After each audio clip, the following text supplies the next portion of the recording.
আসসালামু আলাইকুম প্রিয় বন্ধুগণ, আজকে আমরা চলে এসেছি গাজীপুর সফিপুরের তালতলি সিনাবহ বাজারে অবস্থিত আনন্দ পার্ক অ্যান্ড রিসোর্টে। আজকে আমি আপনাদের দেখাবো এই রিসোর্টে দর্শনার্থীদের বিনোদিত করার জন্য কি কি আয়োজন রয়েছে। তার আগে চলুন জেনে নেই এই রিসোর্টে কিভাবে আসবেন। প্রথমেই আপনাকে আসতে হবে গাজীপুর পল্লী বিদ্যুৎ বাজারের বাটা শোরুমের সামনে, আর এখানে আসলে আপনি পেয়ে যাবেন আনন্দ পার্ক অ্যান্ড রিসোর্টে যাওয়ার জন্য অটোরিকশা। অটোরিকশায় ভাড়া পড়বে জনপ্রতি 40 থেকে 50 টাকা, আর রিজার্ভ পড়বে 150 টাকার মতো। পল্লী বিদ্যুৎ বাজার থেকে আনন্দ পার্ক অ্যান্ড রিসোর্টে যাওয়ার রাস্তাটি মোটামুটি ভালো। রাস্তার দুই পাশের দৃশ্য দেখতে দেখতে আমরা পৌঁছে গেছি আনন্দ পার্ক অ্যান্ড রিসোর্টের গেটে।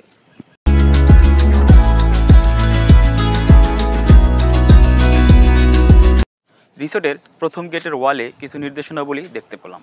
সেগুলো হচ্ছে স্কুল ড্রেস পরিহিত কোনো ছাত্রছাত্রী পার্কে প্রবেশ করতে পারবে না এবং লুঙ্গি পরিহিত কোনো ব্যক্তি পার্কে প্রবেশ করতে পারবে না। এই নিয়মটি আমার কেমন জানি পছন্দ হলো না।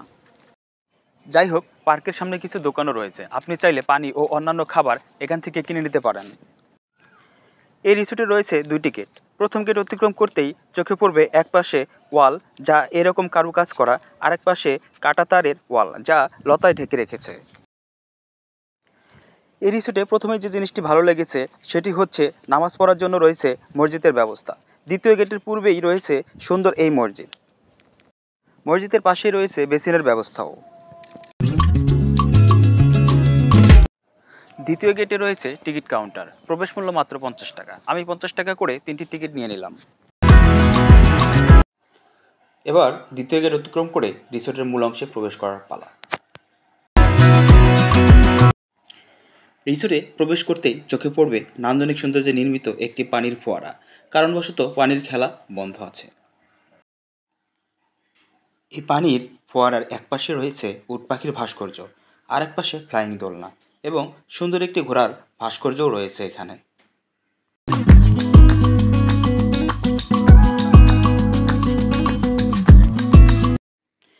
এখান থেকে আরেকটু সামনের দিকে এগিয়ে গেলেই চোখে পড়বে কিডস জোন, যেখানে রয়েছে ছোট্ট সোনামণিদের জন্য দোলনা, স্লিপার সহ কয়েকটি রাইডস। যেহেতু বড়দেরও ওঠার সুযোগ রয়েছে, তাই আমিও একটু দোলনায় উঠে দোল খেয়ে নিলাম। সুযোগটি হাতছাড়া করলাম না।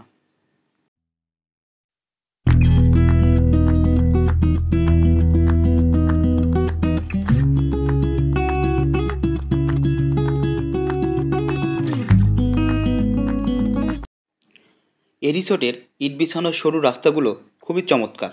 রাস্তার দুপাশই সাজানো হয়েছে সবুজ বাহারি গাছ দিয়ে। রিসোর্টের এদিকটায় রয়েছে একটি শার্কের ভাস্কর্য, যা ধারালো দাঁতগুলো বের করে আছে। শার্কের মাথায় একটি পরী দাঁড়িয়ে আছে, আর এই পরীটি শার্কটিকে পা দিয়ে চেপে ধরে রেখেছে। রিসোর্টের একপাশে একটি অভ্যর্থনা ভবনও রয়েছে।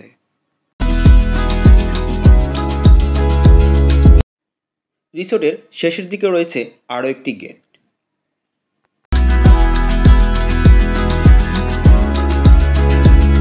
এই গেট দিয়ে প্রবেশ করলে সুন্দর ইট বিছানো সিঁড়ি দিয়ে চলে যাবেন একদম প্রকৃতির কাছাকাছি।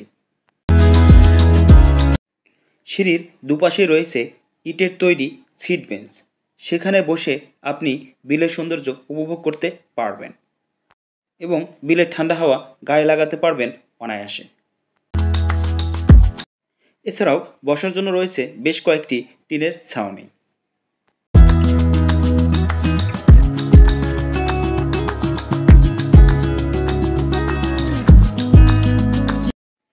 রিসোর্টের চারপাশে রয়েছে বেশ কয়েকটি কটেজ, যা ডে এবং নাইট শিফটের জন্য ভাড়া দেওয়া হয়।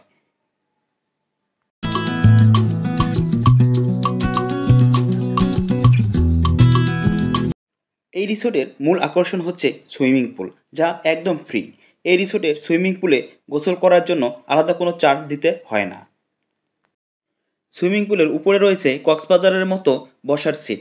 সুইমিং পুলে ঝাপাঝাপি লাফলাফি করে হাঁপিয়ে গেলে কিছুটা সময় এখানে বসে আপনি রেস্ট নিতে পারবেন, অথবা এখানে বসে অন্যদের গোসলের দৃশ্য উপভোগ করতে পারবেন। রিসোর্টে আরও আছে পিকনিক করার জন্য মাঠ, রান্নাবান্নার জন্য রান্নাঘর, রয়েছে খেলাধুলার জন্য সুবিশাল মাঠ।